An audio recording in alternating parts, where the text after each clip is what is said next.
we usually jump back and forth, and because you sent me this text from LaRouche talking about synergy, I wanted to link that with what we were talking about, the layers of reality, on what is the red pill in I Am Dumb, that goes deeper than others in the explanation of things and the weirdness or the complexity of what's really going on, that mostly is not seen. It's the hidden ground.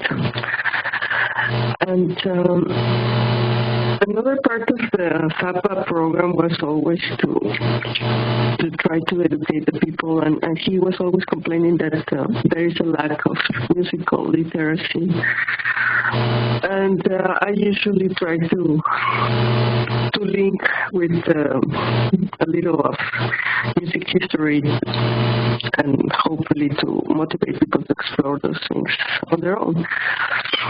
And because of the Synergy text, LaRouche talks about Mozart and Emperor Joseph II a lot, because they were both trying to fight these hidden groups that control and program the environment. And LaRouche says there is this aristocratic or hidden societies that are controlling, for example, the drug trafficking, and that's why he doesn't like rock and roll, because he thinks it was created to serve these groups. And he also says they always control the environment with controlled conflict. And he goes to Mozart and to the Emperor Joseph II because they were somehow revolting against this group. Mozart was, we already said before, like the Zappa of his time. He and Beethoven went to the salons in the court of Vienna, and they studied not only Bach, his music, the tonal laws, the harmonies, and the concepts he had about the tonality being like the sun and the other notes like the planets around it. And that's the time of the absolute kings, the power. And it is said that the Sun King went to Chambord, and there he got his idea of the Sun King in the double helix stairs. He thought the king is the sun and everything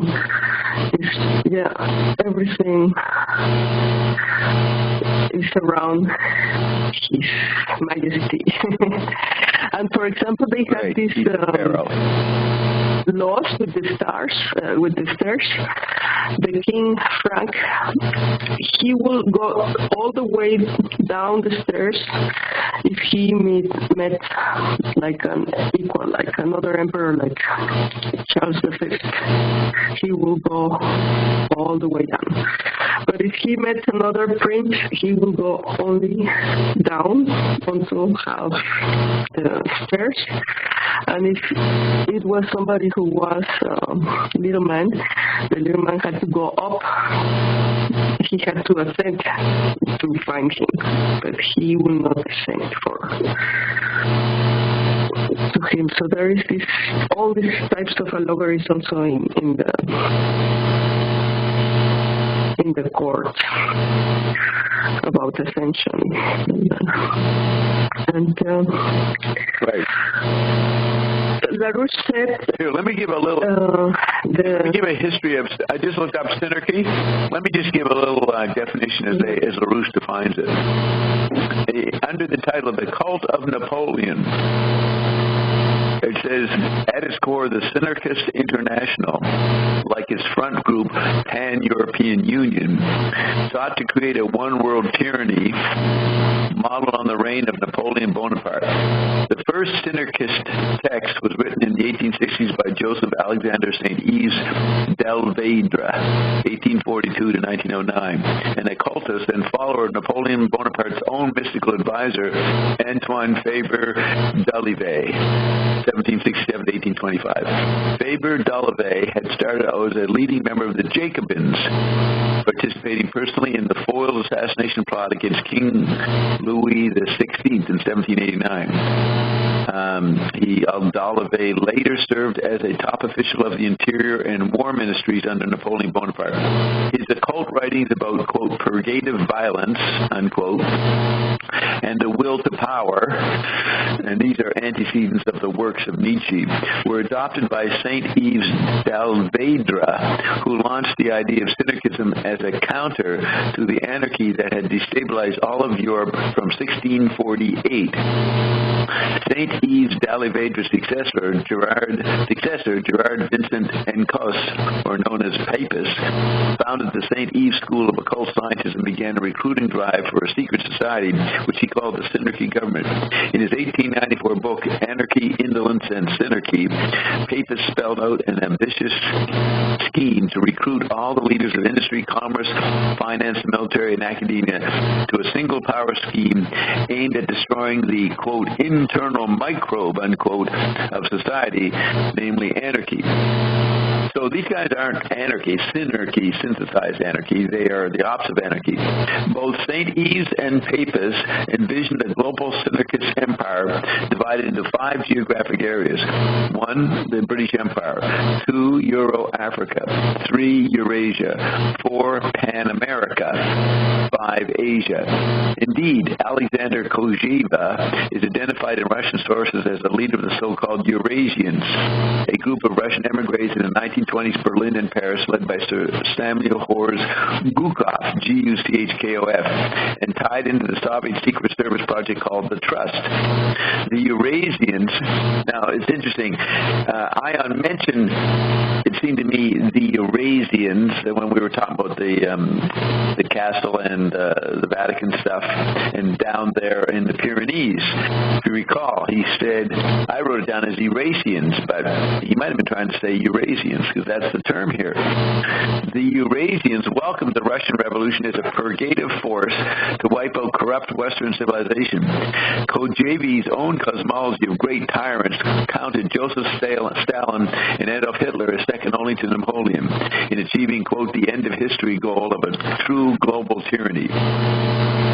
Then it says, while none of the American archive documents reviewed to date by LaRouche's organization, none of them identify Nazi jurist Carl Schmitt as a synarchist, circumstantial evidence points to that conclusion. Carl Schmitt was an emissary to Spain, Portugal, France, and Italy during the height of fascism, turning out a series of juridical documents justifying the jackboot tyrannies. Schmitt was a protected asset of Göring, the leading synarchist figure in Nazi Germany. Like the banker Haljar Schacht, Schmitt was cleared of war crimes by the Nuremberg trials. So that's some of the background. Oh, so then LaRouche brings it right up. Yes, and Present synarchist guys. there is another link with these secret groups that link to San Martin. Yeah, but let me finish this thread. This Schmitt influenced, let me finish this point. Schmitt, Nazi Germany guy, he influenced Leo Strauss, who had all these disciples at the University of Chicago in the 80s, who went on to create the plan to have a Pearl Harbor, which many people link into the cause for 9/11.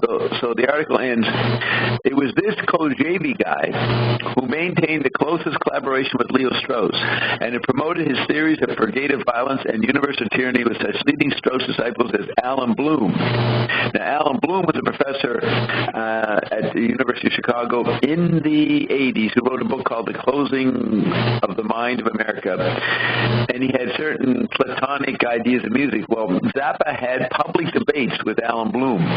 he ridiculed Alan Bloom's ideas about music. So Zappa comes right in here, and Bloom is influenced by these Nazi guys, according to LaRouche. And Bloom was the mentor of Deputy Defense Secretary Paul Wolfowitz, and also Strauss influenced Francois Fukuyama, who wrote the famous book in 1900 when the Cold War ended, on the end of history. So then LaRouche ends by saying, the Syndicate stew remains Vice President Dick Cheney's gang's French connection. So we can take French connection, and we've got Ion coming in and explaining the hidden ground to the French connection idea, but with a lot deeper interpretations of the Martin and Syndicate. Ion does not see... What? Yes, I just said San Martin. The Martinist. So, right. So you now. So this relates to Zappa, as you put LaRouche's information together with. Yeah, go ahead. With what we found out from Chambord, because like I think it's 20 minutes or 10 minutes from Chambord, there is this castle Beauregard that always belonged to the San Martin family, and that's the place where Frank will stay, because in Chambord there is no kitchen. And that's another anomaly, like, what was he really doing there? There is no kitchen. And the court, it was like maybe 3,000 people that will go with him all the time when he went somewhere.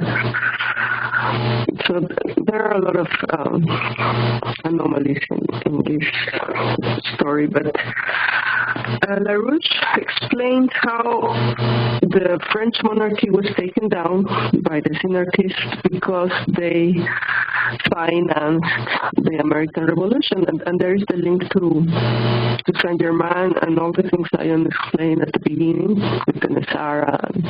Right. And are you saying that the Synarchists were supportive of the French Revolution? I mean, American Revolution? No, because they're the monarchy, worried about and they got angry with the French monarchy because they financed the revolution, and that's why they promoted the French Revolution and decapitated the king and the queen. And also the brother of Marie Antoinette, Joseph II, protected Mozart, and they were both fighting against the absolute kings. They had the new ideals of the Enlightenment and the encyclopedists, and they were for the fraternity, the equality, the liberty, and this was not really liked by the Synarchists. And in the Magic Flute, Mozart, he was really like Zappa. He was like a rock star. He was super eccentric, and he took all aspects of the production, distribution, and performance of his music on his own hands, and that was really revolutionary at the time, because everybody was seen as a servant, and he refused to be a servant of the aristocrats. He wanted to make the music he wanted to make. And with the Emperor Joseph II, he had more freedom. He could use the language of the people, like he suffered the Reign of Caesarea, I think it's called in English. He made it in German because he wanted to transmit to the people these ideas of the revolution revolution. And in the Magic Flute, the story is about a prince that is fighting against a secret society of dark forces. And the prince is fighting to reach the goal of truth and beauty and love. And the queen of the night is like the allegory of these secret societies, and there is also, there was said at the time, the synarchists said man is like any other animal, and they say no, man has something else. He has this aspiration to higher goals, to higher ideals, and they are trying to reduce us to be like animals. And then later on in the 19th century, they also tell you are descendant from a monkey, and that's the synarchy. But most of the ideas, what you're saying, most of the humanist ideas, most of the ideas that people consider a sophisticated 20th century person before this century, they knew Darwin was right and the Christian vision was wrong. All of the practical sciences and arts were acting out the synarchist ideas from 300 years ago. That's the point here, right? But people don't know that this elite was making them think a certain way. If they thought it was an educated, sophisticated way. And it's interesting how there is like a revolution in the music, also mirroring what's going on in the society. And Mozart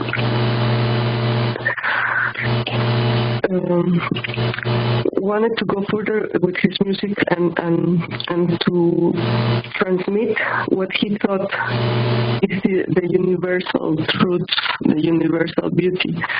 And that was the goal of the encyclopedists. They thought they could make this collection of books with everything you have to know from A to Z, to have all the knowledge of man, and the rules, the formulas to create beauty. So they went to retrieve the Greco-Roman, and that's how the academies and the laws of art, the technique, the ideas that you have to improve on these techniques, because you have to become like a virtuoso of these techniques and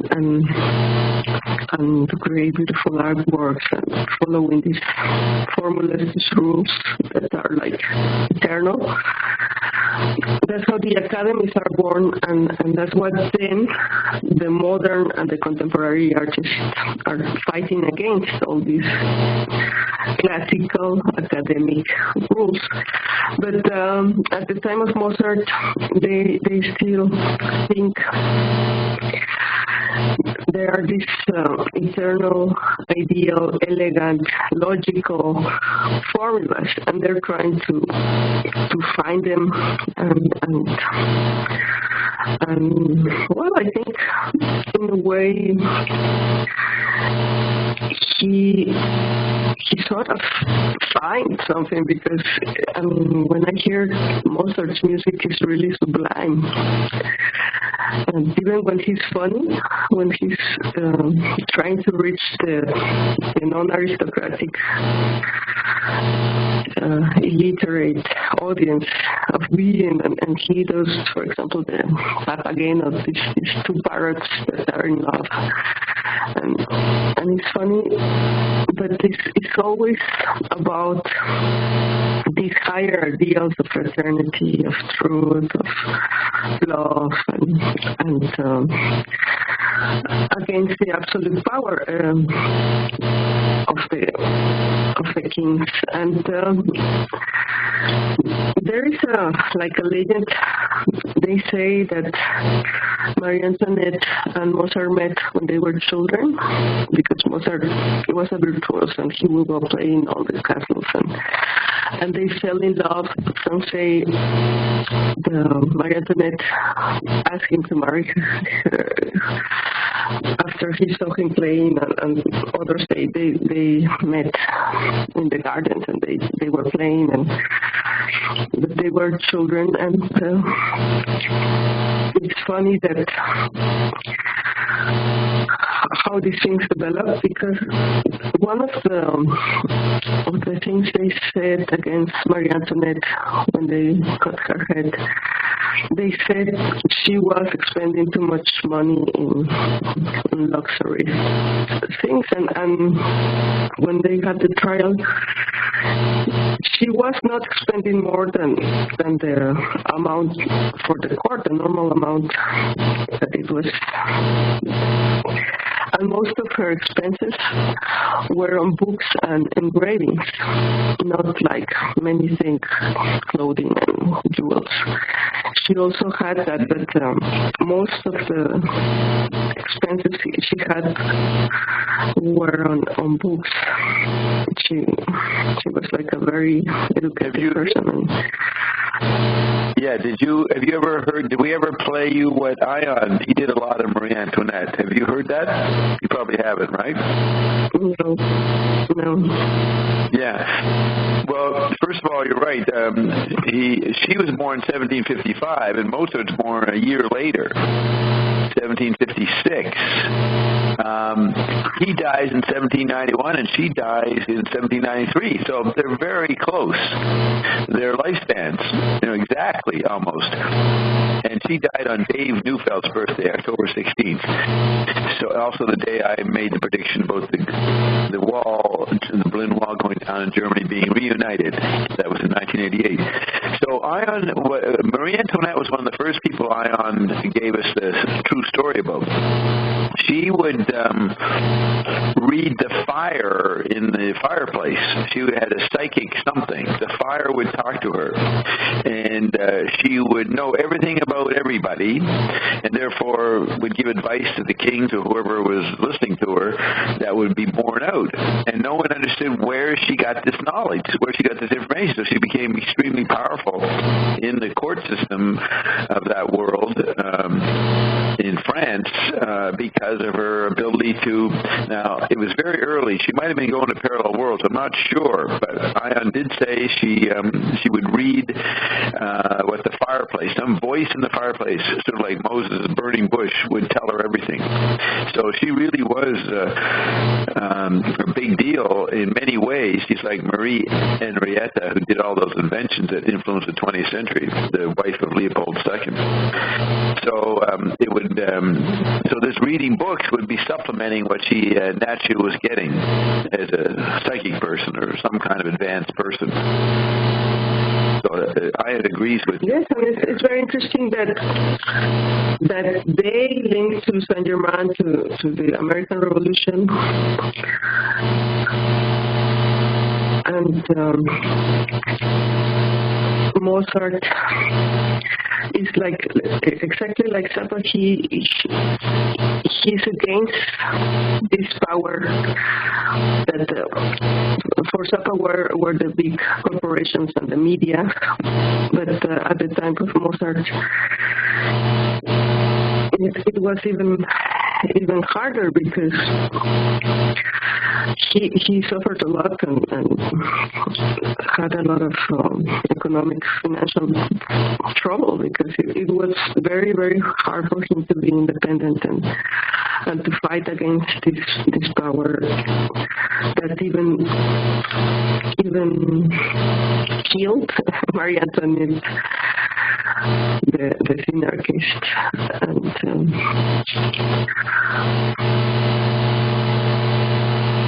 yeah, the synarchists, they would use the alien method. Yeah, and Zappa always said the best music was already made by the people with wings, with the wigs and stuff. And he was referring to Mozart. Right. Right. Zappa was not impressed with Mozart and Beethoven. He instinctively didn't like their music because they were created by kings. He thought their music was just what the king wanted. Now, LaRouche comes in and says, well, I think no, Frank. He was no, let me say this. No, wait. Let me explain this. The academic rules of composing. Yeah, but just a minute. Zappa, LaRouche would say to Frank, wait a minute, Frank, you don't know the Platonic method in music that Bach and Mozart were following. And then Frank would counter, well, you don't know Marshall McLuhan, and you don't know the visual space and the Aristotelian Platonic models doesn't apply anymore. So that's the battle between LaRouche and Zappa that I spell out in my memo to Prince Charles. So Zappa is in the mode of adapting music to the new environment. So was Mozart, but the environments are completely different. So Zappa would not be interested in someone who made music for the Gutenberg era, like Mozart and Beethoven did. He'd be interested in music for the digital era. So maybe that's what you meant, but that has to be said, that it doesn't... the problem with the LaRouche stuff is that he's saying the same... No, it's crafty what LaRouche says. He would agree that the music has to change to adapt to the new technologies, but he thinks there's some method that is Platonic. He called the hypothesis of the higher hypothesis, and that was what all geniuses were doing. They didn't create the same thing. So you have to be careful what LaRouche was saying about Zappa, because Zappa was acting out the LaRouche mandate by being Platonic and dealing with the hypothesis of the higher hypothesis. Now, there's an article, the only article on Zappa in the LaRouche organization was in 71 or so. In their newspaper, their music scholar, it wasn't LaRouche, Christine somebody, she said that Frank Zappa was a replay of a guy in 1920s Germany, maybe even Europe, as sort of like a hippie image. He had a commune, and he would go around all over the place in Europe and play interesting music and gypsy lifestyle kind of thing in European culture in the 20s and 30s. She said that's what Frank was doing. Now, Frank, so we know that Frank was not doing that, but LaRouche's organization project their own bias on Frank. So we don't want to get distracted by arguments between Zappa and LaRouche. I would say that Zappa does the Platonic method in a modern way, as LaRouche would advocate, but LaRouche may not recognize it. So, go ahead. What were you going to say? Yes. One similarity between Mozart and Zappa is that they really thought they could reach the audience and educate the audience and change the situation with the music. And the music was like their religion, what they believed in, and the tool. And also Sonra, he was always saying that he was trying to make people adapt to the new frequency, which is very ionic. Zappa said that, is what you're saying. Sonra.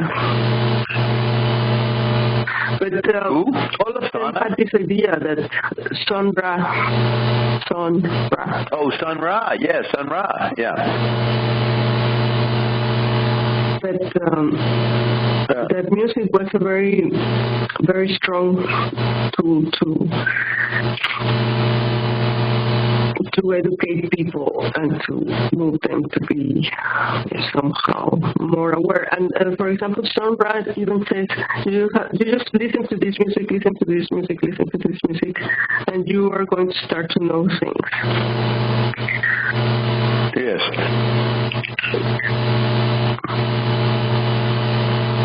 You're quoting him. Let me just see, is that Ginny or Greg? Do you have something to say about this topic on Zappa? I know Ginny doesn't like Zappa, so are you here just to listen to mock us or what, Greg? Not to mock you, Bob. We just came back from downtown. We went to see Louis Black, a comedian who's been around for years and listen to his shtick. So don't have much to say on this topic, but we do enjoy listening. Okay, so I'll meet you again. All right, so you sent me a bunch of stuff, Roxy. You wrote to me, Synergy and the Satellite Conductors. You say, Mozart, Zappa, Sun Ra, all of them created their own universe, taking all aspects of production and distribution into their own hands. LaRouche says they didn't like the brother. Who didn't like the brother? The synarchists. So LaRouche says the synarchists, the oligarchy, didn't like the brother of Marie Antoinette supporting Mozart. And the fact the French monarchy supported the American independence. So even they see the kings can be, this is LaRouche's point, is that the real power is in the fondue, which is plural for fondue, which is the cash, gold, credit nexus.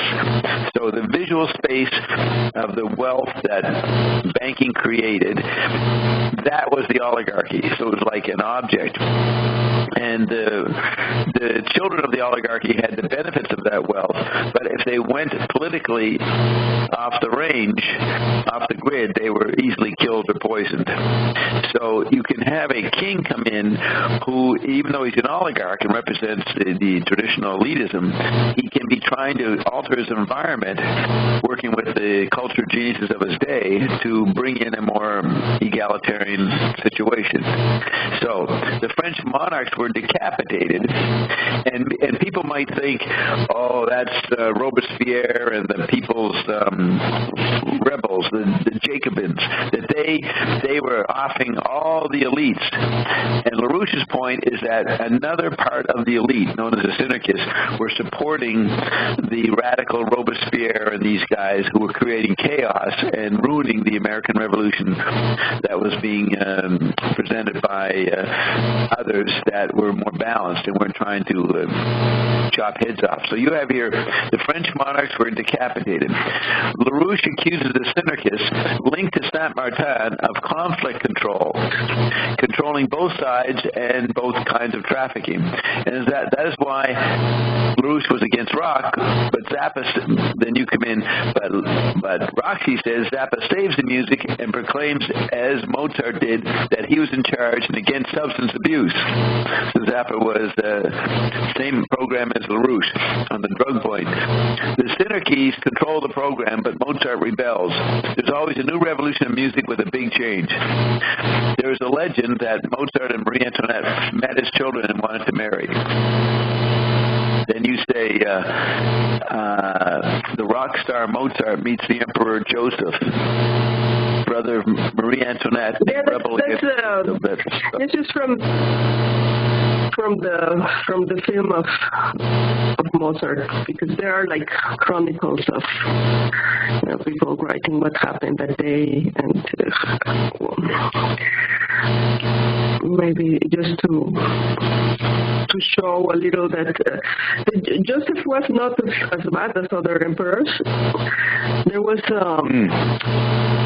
a job he wanted to offer to Mozart as a chamber musician.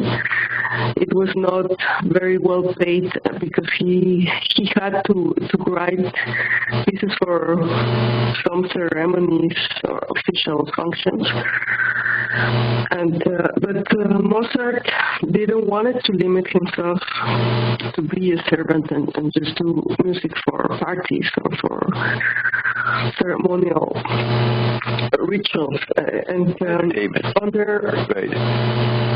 under Joseph, he could have more freedom, use German for the operas and talk about other type of stories, not only the dramas of the Italian opera of everybody killing themselves and the love and that. He really wanted to express higher ideals, higher goals, and most of cultural optimism. Yeah, he did under Joseph. Yeah. Whereas the bad guys, made dark, pessimistic music around the idea that man was a tragic beast. So it was revolutionary to actually bring in a language that the people might understand, in other words, German, and make that the content of their musical productions. Now you say, Zappa said all good music was already made by people with wigs and stuff. So Frank is making fun of music that has taste. And that was done by the wigs guy. And Frank says that frees him to make non-music, or to make an ear entertainment that was multisensory and synesthesia. So, Zappa he wasn't saying that all good music was made by the past guys. He was being ironic there, I assume. Anyways, it meant Frank could make up music for himself. I'm making music for myself, he said. You guys want music that's tasteful and sophisticated and snobbish. It's all been done for you. So you have your Mozart's work was sublime. Zappa loved music, all types of music, and I don't think he would not like Mozart. What I think he was against was these academic rules that come from that time. The formulas for modulating, for endings, and all these things. And he will not limit himself to follow these formulas. But yes, I cannot believe that he didn't like Mozart, because as a musician, you have part of the reason he may not have liked it is his father tried to ram that music down Frank's throats. And in the book by Frank's brother, there was this constant debate, yelling, screaming at each other between Frank and his father. So if his father liked that music, Frank wasn't going to go for it. So he definitely, Zappa fans, people who know about Zappa's life, said, no, Roxy, he hated that music. But LaRouche helps to make it more sophisticated, what goes on in the battle between Aristotle and Plato in music. And then you can see Zappa was following Mozart's method. In other words, the form, not the content. And Zappa may not like the content of 1800s music, and he does a whole book on Francesco Zappa, a guy who lived at times of Mozart and is always putting Mozart down in the play Them or Us. Yeah, Them or Us. Yes, and he also made with the Sinclavier, he made a record with the Francesco Zappa music. Yes, Gail found all this music. Right, they found all the music because he was listed in the Grove's Dictionary of Musicians.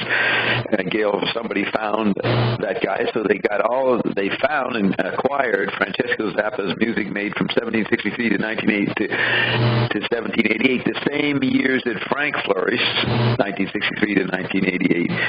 And he got the Sinclavier to reproduce that music as it was written in the manuscripts. But let's bring this up to date. What is your point about Zappa, Mozart, the battle against the synarchists, and today? How does that relate to today? Yes, because I was listening to the rant in which you're asking, why? And you're talking about all these hidden grounds and many topics you told me you didn't ask Ian about. And I think Mozart and Zappa and Sarah, they were really trying to understand hidden ground and to share what they knew with the audience and really trying to change the situation by affecting their environment as much as they could, being this type of new creator that is the ionic idea of not art, because art is puny compared to what we are going to be doing in programming our kingdoms, our environment. And they were already somehow seeing what is going to come and trying to achieve that, but they were still, I suppose, not ascended. Anyway, they managed to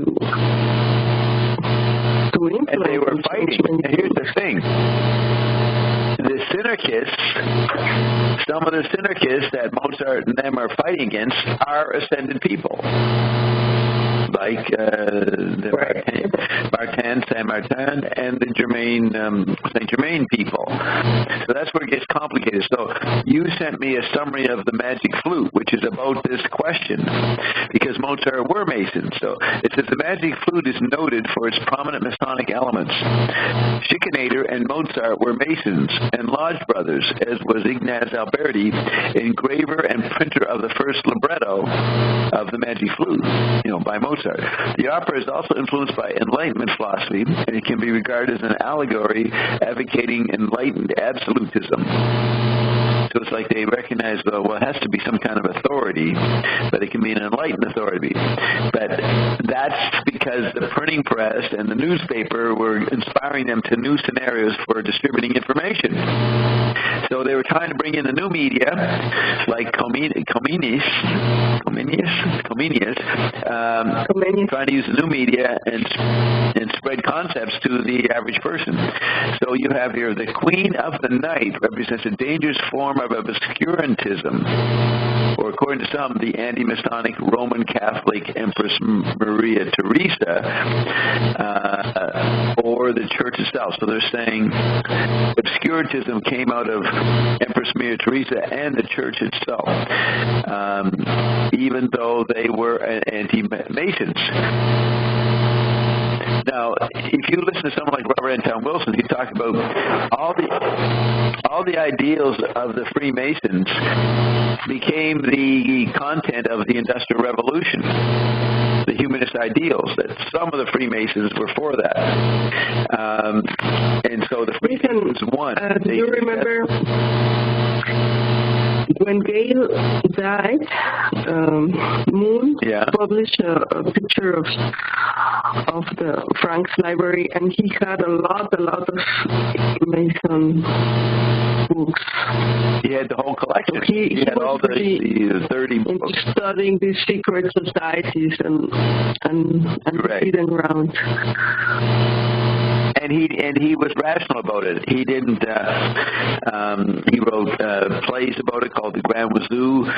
He satirized it, but he also recognized that you couldn't get rid of authority or that kind of social mortar control completely. So maybe that's where he wasn't ascended. An ascended attitude comes out of Ion, which is basically anarchy. It supports anarchy. No laws. Zappa was still practical. So the confusion, though, is you have the Freemasons are okay because they're using the new technologies to make everybody have a better life. But then there are certain factions in the Freemasons who aligned with the old-fashioned monarchists who didn't like the Industrial Revolution. So it gets all mixed up in different angles. And what Ines brought in is the ascended person factor. That has never been spelled out in history.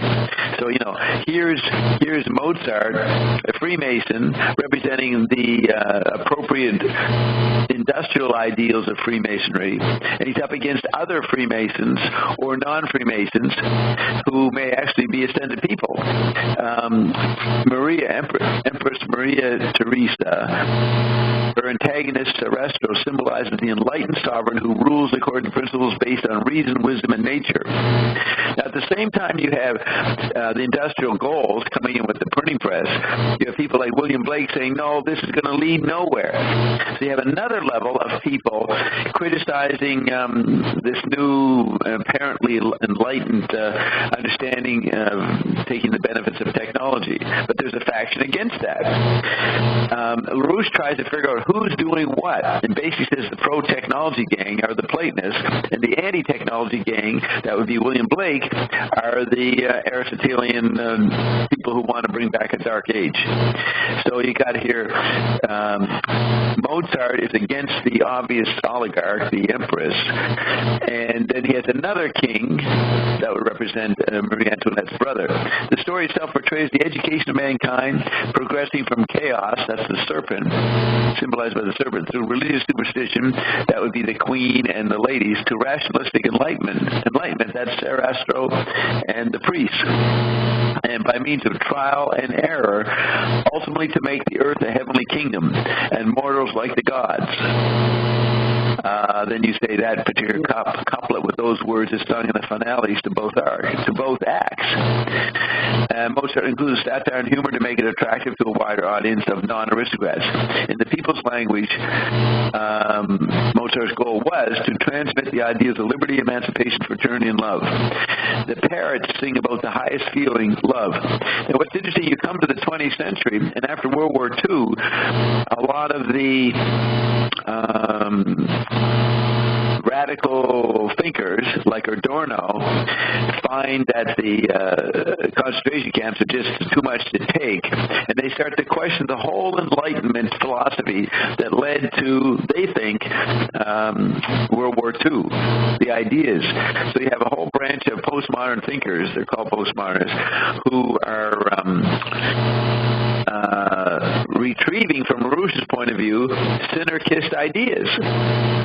So the bad part of synarchy, the anti-human part, is what LaRouche is battling.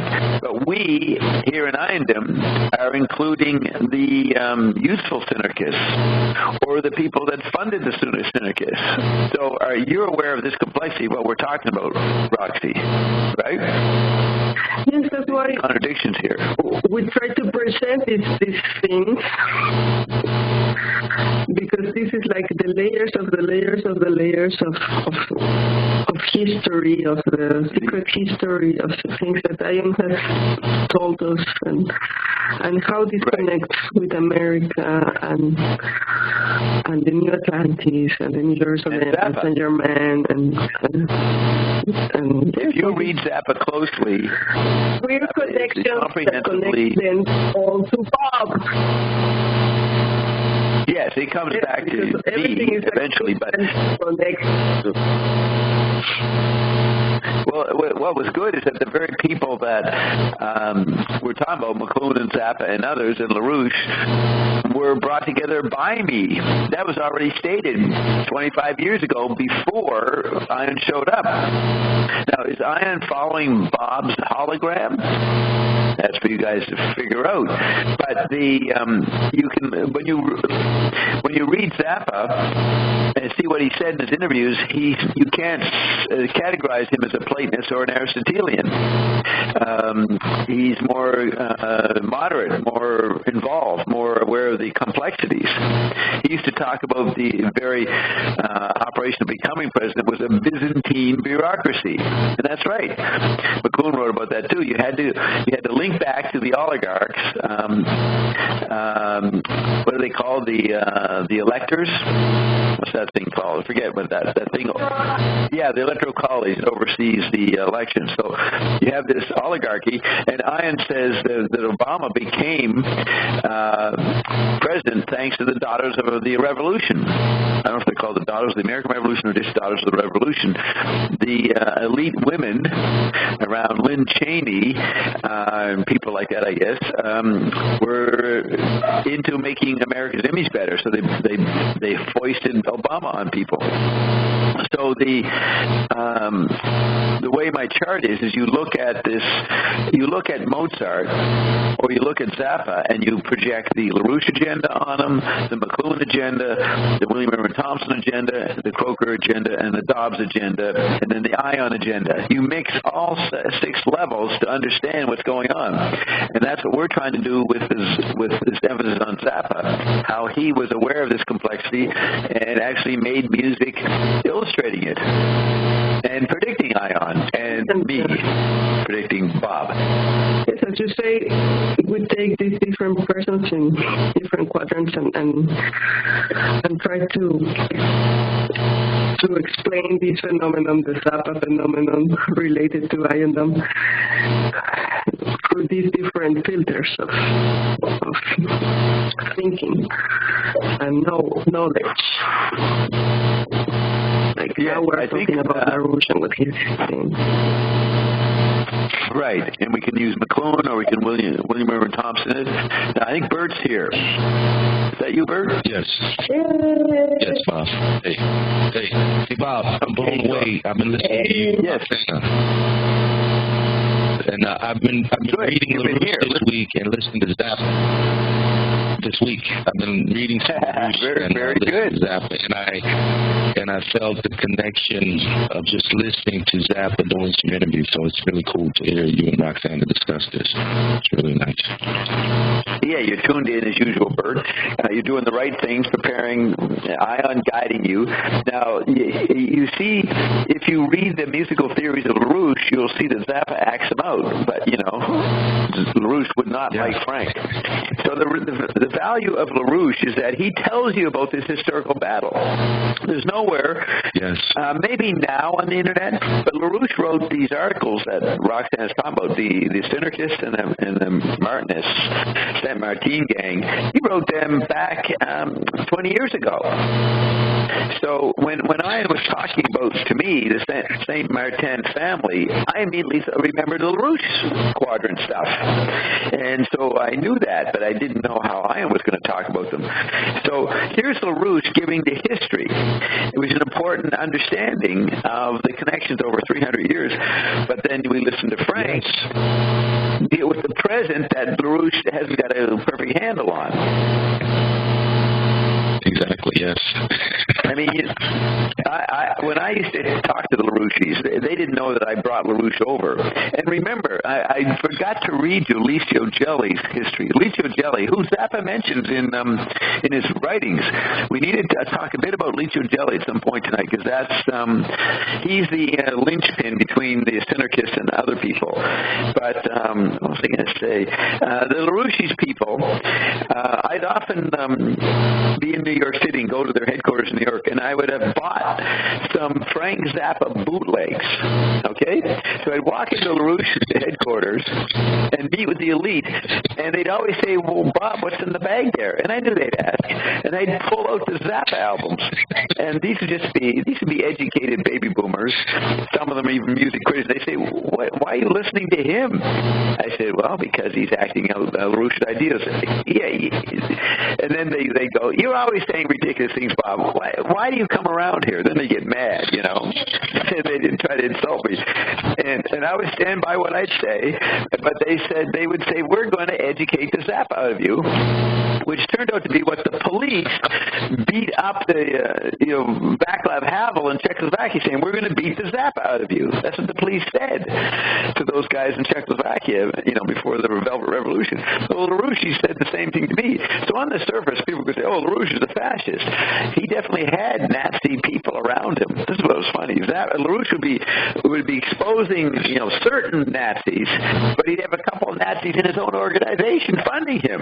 So I understood that's like the Secret Council of 10. And McLuhan said, corporations have utterly unlike entities on the main board, on the board of the chairman and all that, because there were so many environments that brought in different groups historically that you would have a contradictory, hypocritical mixture.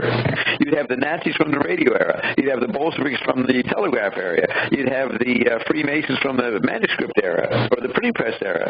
And then you'd have British intelligence. So this is the way every corporation was, all the different factions. And then the Android beam replayed that.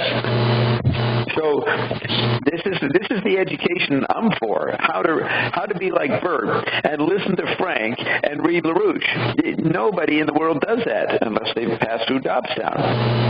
Bert, you have to realize the unique position you were in. Well, yeah, it's fun because you get to see things really differently, because having grown up in the 70s and missed Zappa, and now to be able to read what LaRouche, because I remember seeing a lot of LaRouche literature when I was young, in the, where they would pass stuff out, and now to be so many years later to be able to read this and know what it really is, it's mind blowing every week. Yeah, it's your own life coming back to you, looking through the kaleidoscope differently. You're looking at LaRouche literature when you were a kid and not knowing what 40 years later you'd be talking to the guy that helped spread that literature. Yes. Me. It all links back. Yes. Right. Bobble, I want to say something. Yeah, go ahead. Just real quick. I listened to last week when you were talking to Ion, and you asked Ion about was music the first form, the static form after the fall, and he said yes. Do you remember that? Yes. Yeah. Oh, yeah. That rung a lot of bells. That's a lot of questions there for me. But anyway, go ahead. Well, pleasure. I just wanted to bring that up. The fallen, the ascended person, that's important. Zappa was operating on that level. He'd undermined the musical experience while being a great musician. Because on the level of the ascended, I mean, McCoon has a quote from Mozart. He was asked what music he liked. He said, no music. He didn't like music, or he wouldn't consume it. He wouldn't use it to assuage his fallen man desires or boredom and that. He was not using it as a drug. He was using it as an educational tool, as Roxy says, to probe the people, to enhance them. So he's using the environment to numb people to the new environment, but at the same time, hopefully they get to see through it. So Ion says the ascended person has no desires. It's not wallowing in the senses. And that's why, I don't know if I played this part, beneath the tonalities, beneath the frequencies, there is nothing.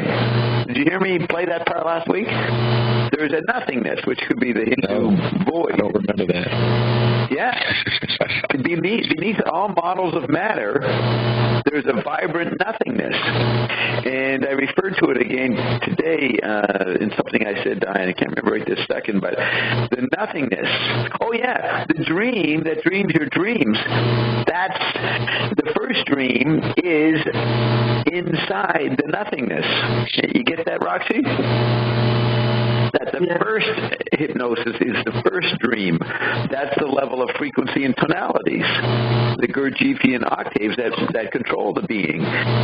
But the ascended being is not controlled by those points. But that sparks something about LaRouche. That sparks something I discovered. I'm still reading. Right, and there was an article that I read yesterday. Yes, and he promotes this guy that I need to read a little more on, this Vladimir Vernadsky in geology, and there's a reference to what you just explained musically. This Vernadsky uses it on another front from geology and talking about space and symmetry and asymmetry and how you asymmetry. He's the real guy who came up with noosphere. Vernadsky is the guy who invents the noosphere, and then the Jesuits hijacked Vernadsky and say Pierre Teilhard de Chardin came up with noosphere. They try to name their guy as the inventor of the noosphere.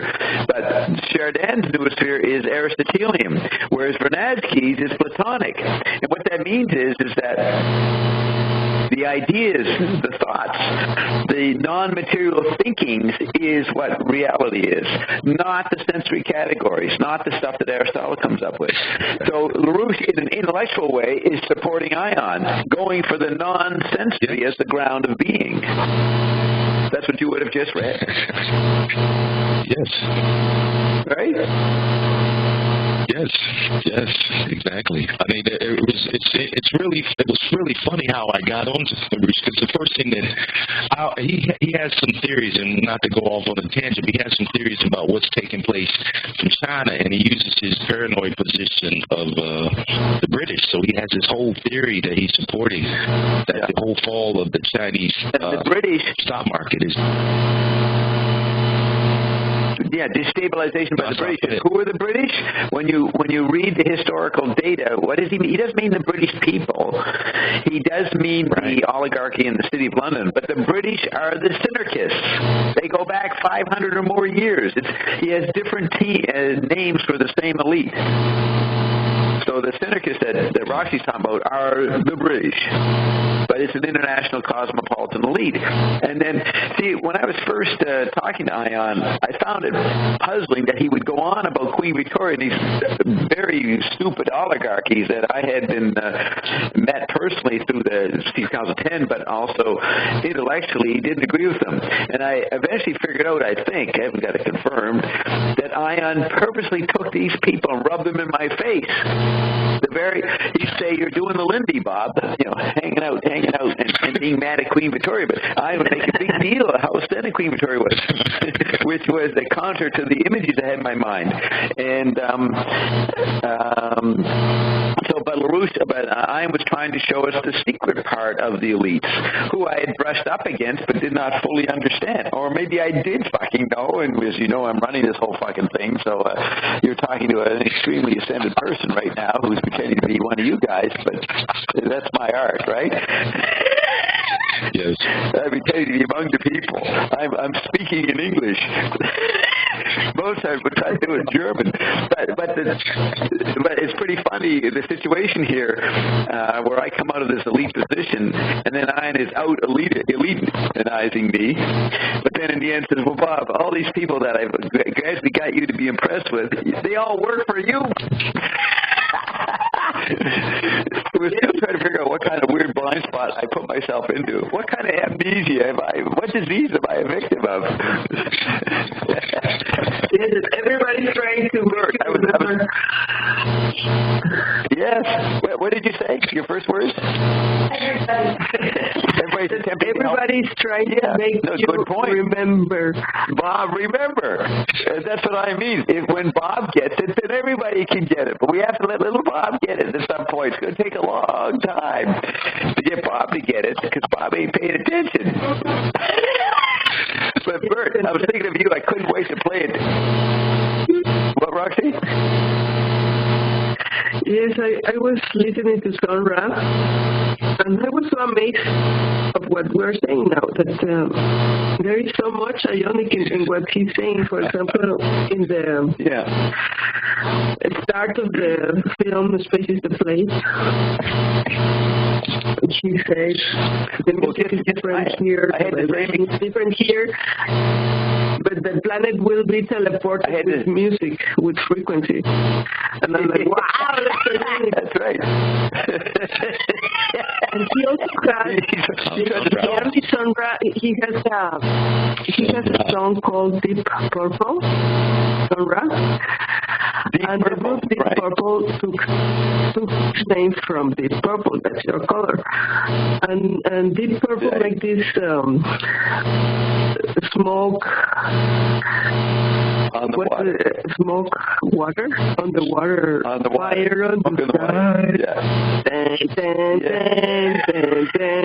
Because they went to a prime concert, and somebody. Yeah, you know what the smoke on the water is about. Bert.